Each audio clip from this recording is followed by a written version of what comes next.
Have you ever thought to yourself, what would happen if I stopped doing that thing? What if I stopped showing up? What if I stopped helping everyone? What if I stopped worrying about what other people thought about me? Have you ever thought about those questions? Have you ever kind of just wondered what actually really would happen if you did those things?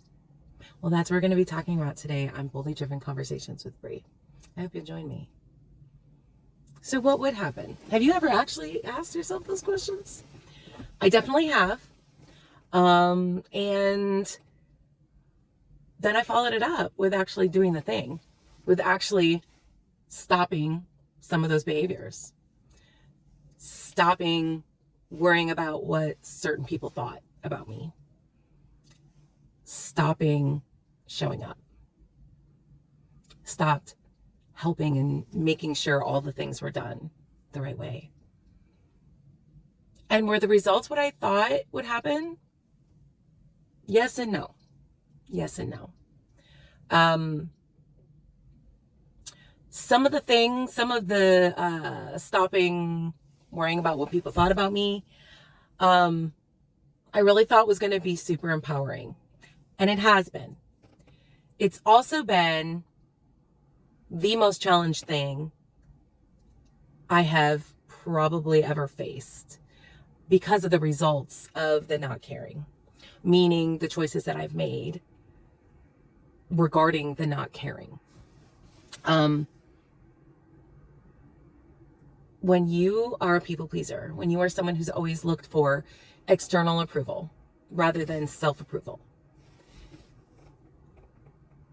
deciding to not care about what other people think is a really big deal. And you literally are shifting a paradigm in your life, and you're going to be risking literally everything. Just going to be honest with you, because I talk about often about why we shouldn't people please. But here's the thing, is that we have to be willing to incur the cost of it. Are there things we're going to lose? Probably. But are there things we're going to gain? Absolutely. Absolutely. And the things that we gain when we let go of needing the approval of others and making our own decisions based on other people's perceptions, approval, other people's disappointments, needs, expectations, our life will begin to shift. And at first, I'm going to be completely honest with you. At first, it's really messy. And it's probably going to hurt. And you're probably going to go through grief. In fact, I know you're going to go through grief because you're going to lose people and things and possibly titles, maybe even jobs. Possibly your community. I know I did. When we start making decisions for ourselves and not based on what other people's perceptions are going to be, or taking into account so heavily other people's perceptions and expectations and disappointments and likes and approval in general, people don't know how to receive that, especially if you've been a people pleaser all of your life, the entire time that during a relationship that people have known you. They're not going to know how to respond. And that's where we can allow them to have growth too. It's an opportunity for them to grow as well. Again, I'm not saying it's easy. This probably isn't very motivational today, but it's real. Here's the thing. With every thing that we lose when we stop people pleasing, there's something else we gain. And oftentimes the things we gain are autonomous to self, which the background that I've come from, anything that even smells of arrogance or pride or self-appreciation, self-pedestaling, however you want to say it, is something that I've avoided all my life because it was not acceptable. It was not accepted. It's never been seen as good. It's never been seen as a quality. It's always been seen as a weakness. And that's the way it was always taught to me. It's the way I received every teaching about humbleness and pride and the proper way to live. And the thing is that I don't think that people in my life always meant it to be that way, but it's the way I received it based on other experiences in my life. And if you identify as a people pleaser or as what I call a recovering people pleaser, when we're aware of our people pleasing tendencies and need for self-approval or others' approval, external approval, then you are a recovering people pleaser if you are trying to break those habits and thought processes and mindsets and the need for receiving love and approval from others in a way that is detrimental to your own self. I come from a background where we always put others first. And as a mom and as a woman, that has been super damaging for many of my relationships. Because what happens, at least for me, is I love really hard and very deeply, and I give all of myself. And when you give all of yourself to someone and it's not returned, there's going to be a deficit. And that deficit is going to build and build and build until you no longer can give.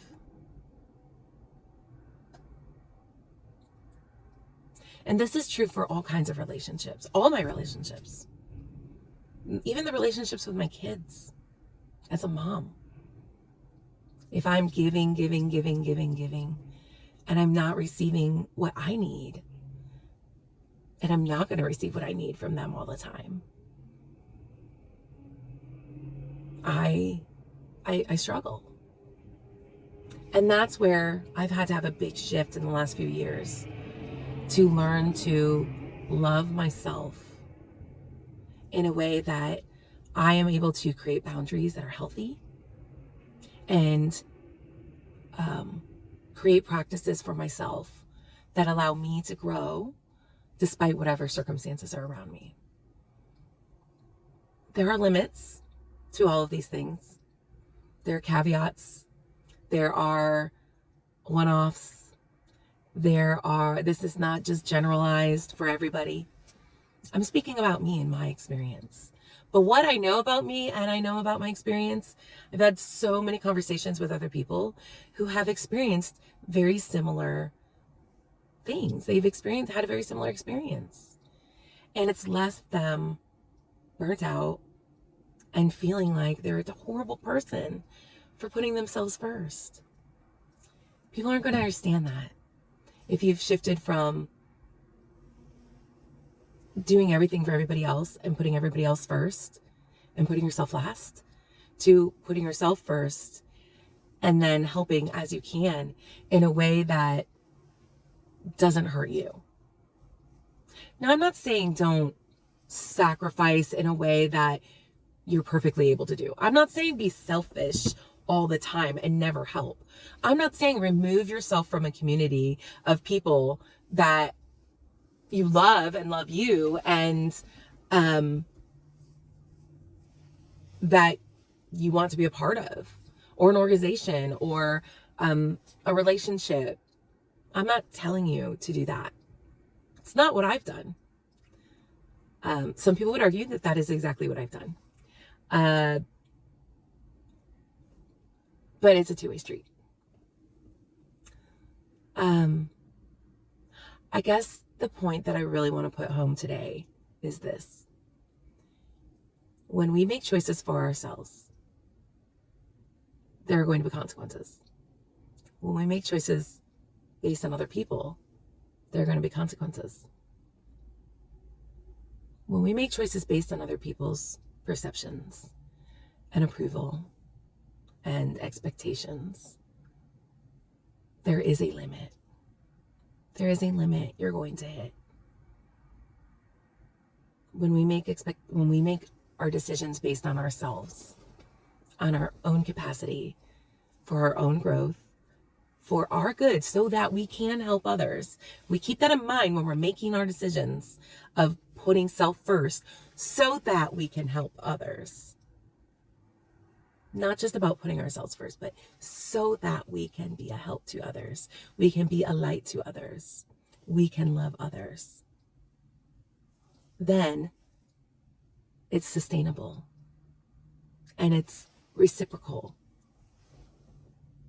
And it's something that doesn't hinge on somebody else's decision. It hinges on our decisions, which gives us control, which is another thing about the people pleasers. Many of us, it's about control because of fear. That's where people pleasing comes from, that deep seated anxiety and fear that we are not enough, that we will not be loved, that we will have rejection.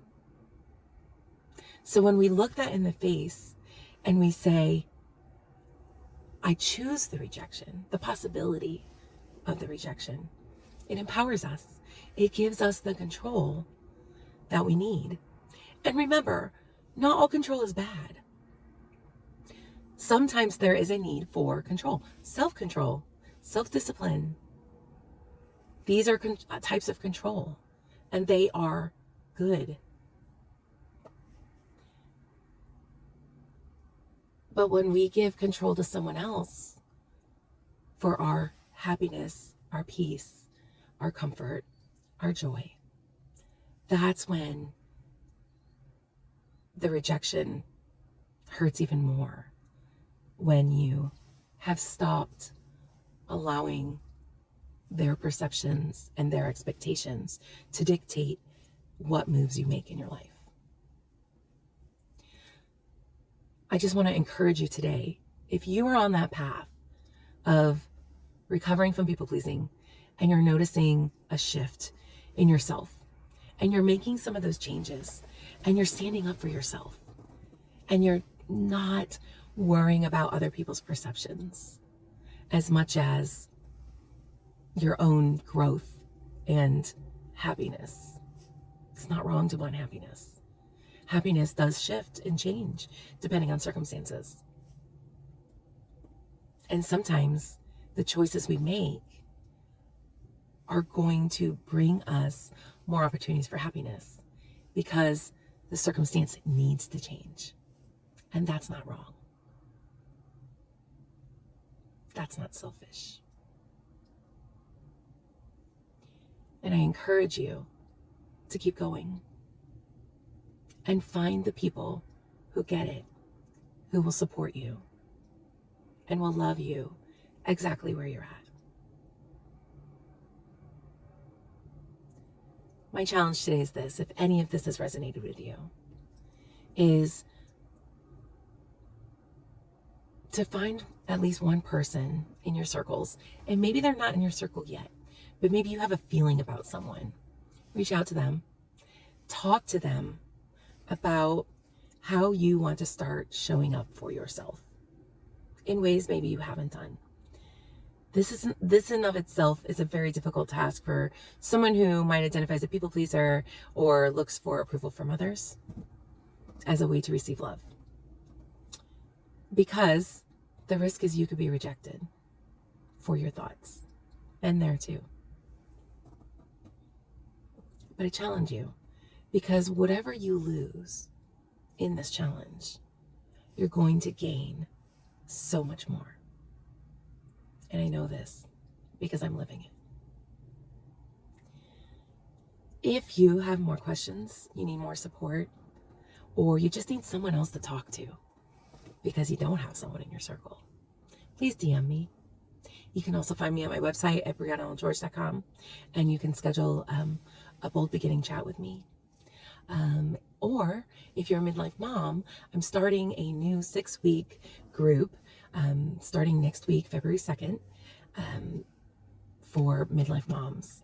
And this is going to be a great group of women who are going to get it because we're in a certain season of life.